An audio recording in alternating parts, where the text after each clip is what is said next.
everyone, my name is ZeBirdBrain and today we are talking about animation, more specifically, morphing, because you guys have been requesting that forever.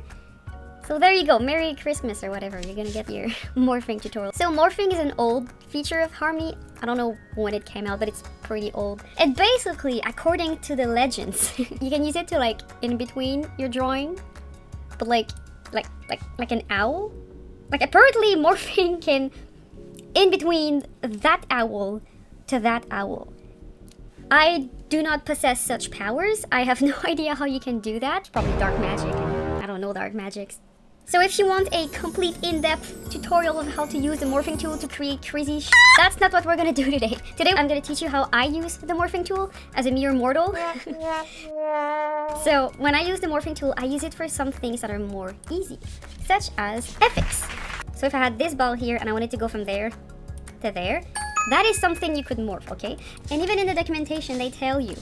They're like, one of the main uses of the morphing feature is effect animation. For example, animating smoke or water can be time-consuming because these types of effects are usually slow-moving, requiring a large number of closely placed in-between.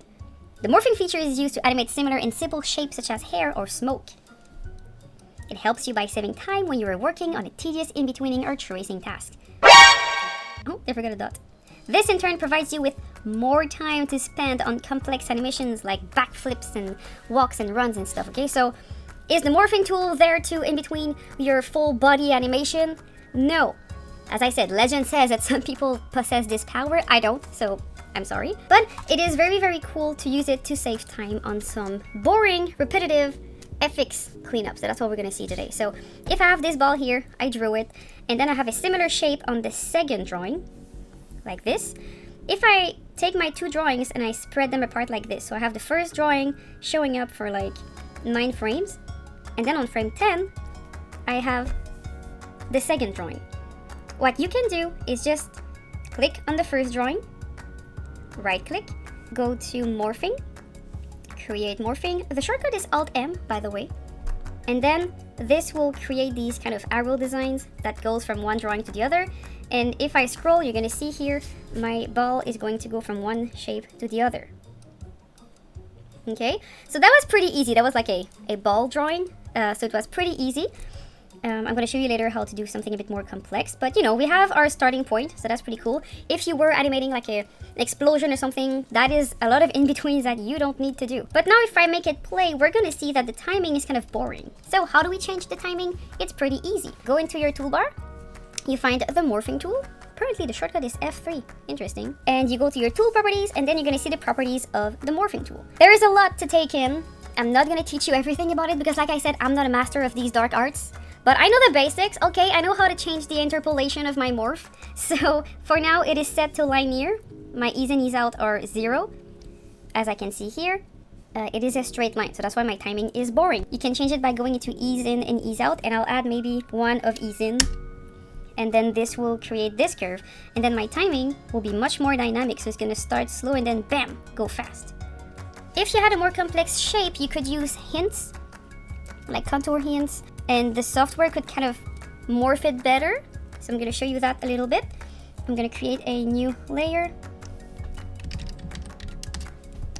And then on that one, I'm gonna draw a shape that is a bit more complex, like this. When you do morphing, it is always important to clean up your shape a little bit. The least vector point you have, the better. So I'm gonna clean it up a little bit just to remove some extra vector points that I might not need. So if I had this like cloud-shaped thingo, perfect. Yeah, that seems about right. If I take this shape, when I do morphing, my favorite way to do it is to take the same shape and then copy and paste it to the next frame. So I'm gonna go at frame 30 here, make a duplicate, or just, you know, copy paste it. And then I would move these points around.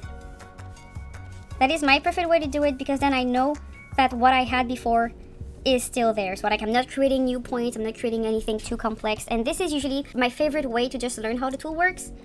And then if I right click and I make my morphing, you know, I would get something like that. But you know, it's still not perfect. If you look closely here, I do have some weird things going on. So like this vector points So like it creates a vector point where it's not supposed to. So when this happens, this is where hints are useful. So when it comes to hints, what I like to do is I usually take my first drawing and I go here and I suggest some hints. And when I start my morphing, it's going to give me some suggestions of how many things I should have hints. Maybe here I should have it too, we're gonna see. But I'm gonna start with these 0, 1, 2, 3. They're identified so that when you go to the next drawing, if I click on it in my timeline, it's important to click on it in your timeline. If you just scroll, sometimes it's not gonna work. So you click on it, then you take these hints and you show Harmony where they are supposed to go. And usually it's going to be pretty good at snapping them at the right place. And then, you see? Now my cloud is way better than it was before. I don't have the weird thingo happening here. And yeah, so that's how you use hints. And I see here, I might benefit from an extra hint because it's not understanding very well what's going on.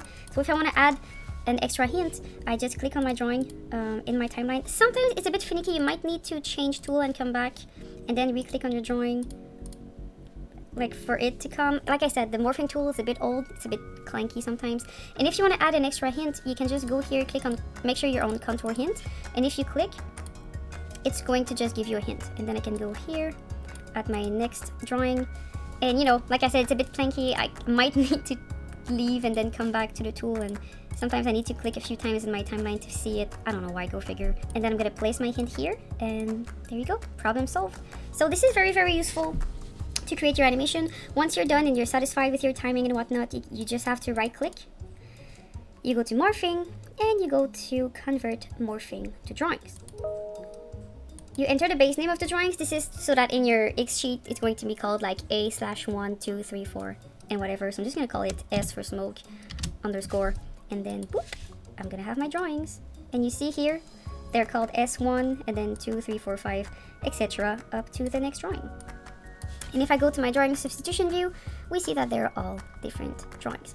So this is how you use the morphing tool. Like I said, it's old, it's not used that much. I use it for effects, I will say it's great. But especially in the latest years, there's a better alternative than the morphing tool. And that better alternative is to use deformers. Because yes, you can take your drawing, put a deformer on it, and you can deform your drawing. Like that. And then you can take that art and make the deformation become a set of drawings. But that will be for another tutorial, so have a nice day.